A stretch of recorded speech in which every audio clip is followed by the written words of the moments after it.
Hello mga kadadalabs, good morning, good afternoon, good evening po sa inyong lahat. Saang sulok ng mundo man po kayo naroroon, nandito ulit si Dadalabs for today, a day in my life. Galing po ako sa school. I'd like to share to you kung ano ang lulutuin ko kasi mga kadadalabs sa school. Medyo, ano ba to? Medyo hindi pag nasa work tayo kasi hindi masyado maayos ang pagkain natin kasi lalo na pag busy tayo sa work ako, minsan hindi ayos ang pagkain ko. So on my break time, ako kasi yung taong ano ko sa work ko kasi kung halimbawa marami akong trabaho, hindi ko masyadong harap yung pagkain ko kasi gusto ko matapos na yung ginagawa ko. At pagkatapos nun, kumbaga maayos ang pagkain ko.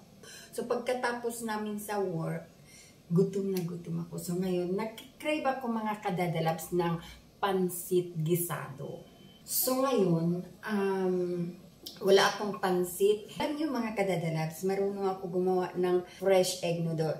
Pag may time ako, next time, ipapakita ko sa inyo, gagawa tayo ng fresh egg noodle. Yes! Kasi dito sa lugar na to, walang mga kadadalabs, yung fresh egg noodle dito, hindi tulad sa Pinas. Wala dito. Meron yung mga nasa bag-bag na yung ano na ba, frozen na siya, hindi maganda. So, ano ang lulutuin ko ngayon? Magluluto tayo ng pansit gisado at ang gagamitin natin noodles na instant noodles. Kasi mga kadadalabs, ang instant noodles, yung mga Maggi curry, mga Maggi yung minsan hindi rin nakakabuti sa atin ang seasoning niya sa loob. So ngayon, gagamitin ko lang mga kadadalabs yung noodles niya sa loob at magluluto tayo ng pansit gisado. Seafood pansit gisado. So, ayan. Dadalhin ko na kayo doon sa aking kalan. Kasi, tapos ko na hiniwa lahat. So, magluluto na lang.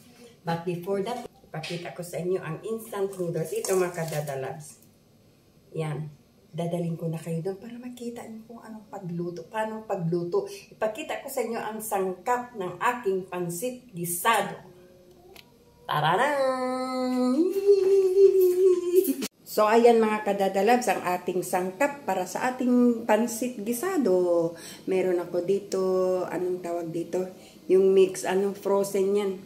Yung mayroon siyang carrots, peas, yung green peas, ewan ko kung anong tawag doon. Basta, frozen siya sa halo-halo na siya. Tapos, meron akong pechay. Kaya parang nagkikrave ako ng pansit gisado kasi naalala ko nung sa Pinas, masarap kasi ang pansit gisado na may pechay. Yan mga kadadalabs, ang pechay at ang Baguio beans. At syempre, yung sibuyas. So, hindi ako nakapagdikdik ng bawang. Ano ba naman to? So, yung seafood natin, meron tayong shrimp at saka crab stick. So, yan mga kadadalabs ang gagawin nating pansit gisado. So, ayan. Magluluto tayo ng pansit gisado. Hindi mo na makikita kasi ito naman ang importante para makita mo. So, ito ang ating kawali. Pinainit na natin. So, ito ang gagamitin nating instant noodles.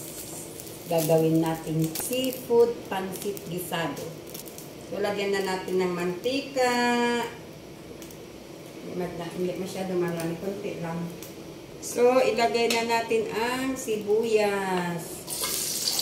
Sibuyas at hipon. Itong crab stick, ihulog ito pagluto na ang pansit.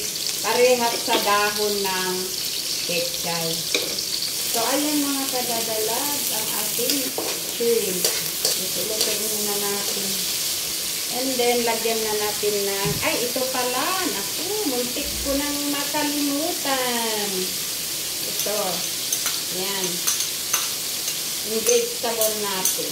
Para malasa siya mga kadadalabs. Dito pa lang sa paggisa ko, lagyan ko na siya ng mga panglasa. Paminta,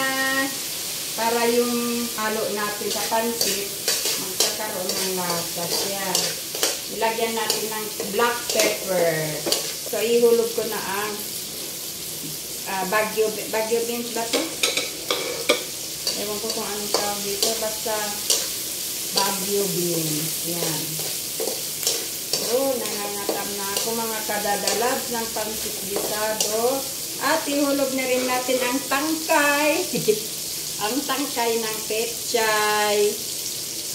Yan. Itong dahon, ihulog natin ito kasama ng crab stick natin. Ito. Ito, ihulog natin pagluto ng ating pansit gisado. So, ito ang ano na natin. Yan. And then, lagyan na natin ng sangkap panglasa. Sangkap panglasa.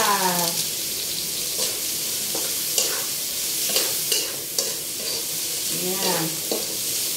So, at lagyan na natin ng toyo. Tansya-tansya na lang. Yan. And, lagyan na natin ng tubig. Isang cup lang. Para hindi siya. Oh, kalahati na. Butin ko na ba? Iuhulog ko na mga kadadalag habang maraming water. Yan.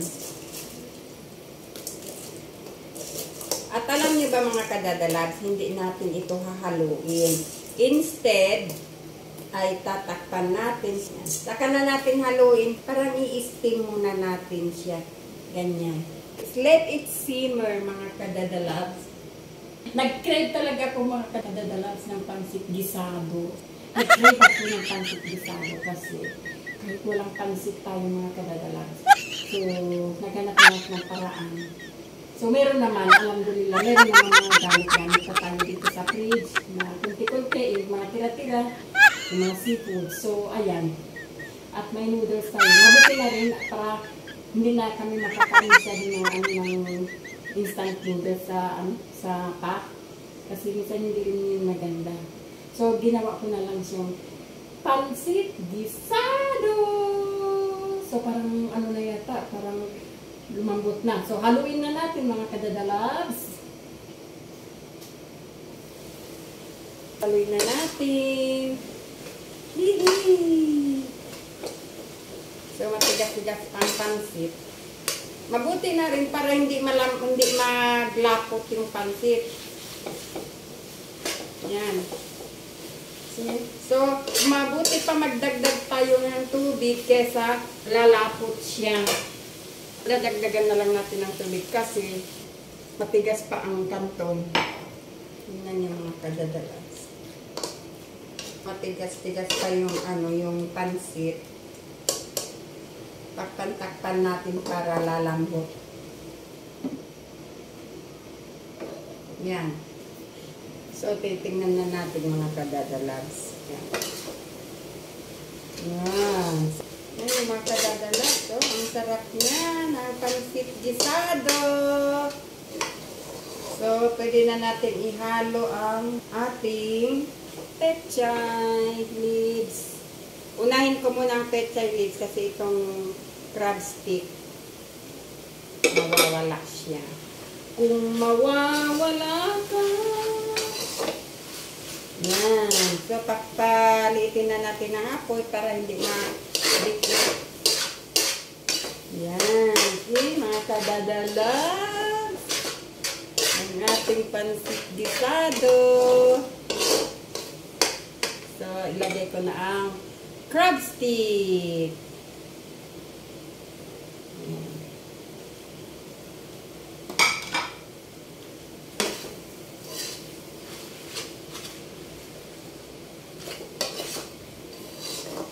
Ayan ang ating pansit gisado. Ngayon mga kadadalabs, ang sarap-sarap.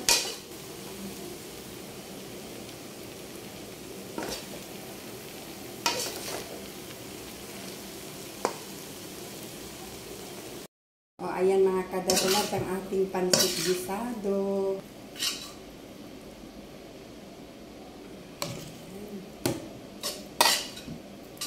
I-crave talaga gisado. Mga kadadalas, ang ating pansit gisado. So, tapos na tayo mga kadadalas nagluto ng pansit gisado. And maraming salamat sa panunood.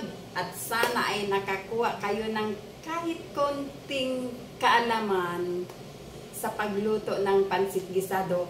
Although, expert pa kayo sa pagluluto ng pansit gisado kaysa kay Dada Labs. But, ito ay Dada Labs version. So, maraming salamat mga Kadada Labs sa panonood. At kung bago pa man kayo sa channel na to, please don't forget to subscribe, like, and share po. And don't forget to comment down below kung ano pa man ang gusto niyo gagawin ni Dada Labs to entertain yung mga Kadada Labs, mga commentators, mga subscribers, viewers. So, maraming salamat sa inyong lahat. Hanggang dito na lang tayo.